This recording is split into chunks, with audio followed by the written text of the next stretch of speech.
السلام عليكم. وعليكم السلام ورحمة الله. السيد الواحد معنا اليوم طبي صغير، الفنان المبدع، الانسان المتواضع. عاده انا ما كنصورش، ما كان في المحتوى ديالي ما كنصورش هاد لي فيديو، ولكن لقيت هاد السيد كيستحق انه نزلو في القناه لان عنده ما يقول في الصنعه ديالو. بارك الله فيك. السيد الواحد، نعم لاله. هضر على الخدمه ديالك. وانت الخدمة راه كتهضر على راسها تبارك الله.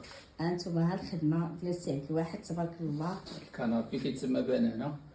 ياه، كاين هاد الكريسي تا هو معاه، اللهم بارك تا هو. شوف كيف جا.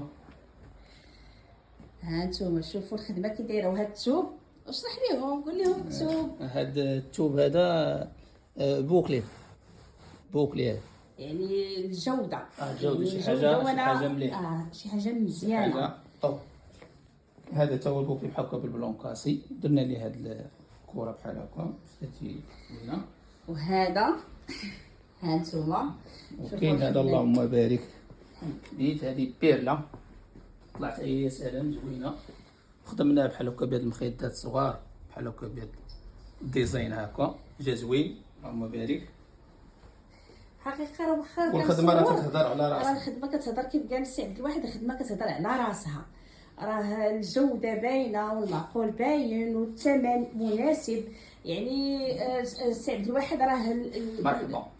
كيتواجد في عين عتيق، عين عتيق في الحمد الصافا. الصافا، الحمد 3 ياك؟ اي الحمد جوج. 3. قريب الحمد جوج. التليفون ديالك السي عبد الواحد 06 06 22 05 57 84.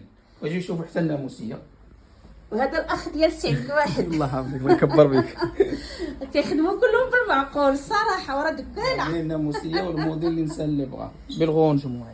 ها انتم بالغونجمون. واللي بغانا راه يتصل بينا وراه ما نخسروا معاه حتى شي حاجه. مرحبا. انا راه ما صورت حتى عرفت السيد معقول يعني. كاع المتتابعين ديالك غنتهلاو فيهم ان شاء الله الرحمن مرحبا الرحيم. بهم. المهم انتم غتلقاو الهاتف ديالو في القناه، وكنتمنى انكم تواصلوا به لانه فعلا رجل معقول وعنده الجوده وحتى الثمن. ما نقولش لكم الثمن، ولكن الثمن راه جد مناسب. مرحبا ديالي حاشمنا. تحياتي سي عبد الواحد. الله يحفظك. وانت اش تقول؟ انا نقول لهم مرحبا بالجميع. ان شاء الله الرحمن الرحيم.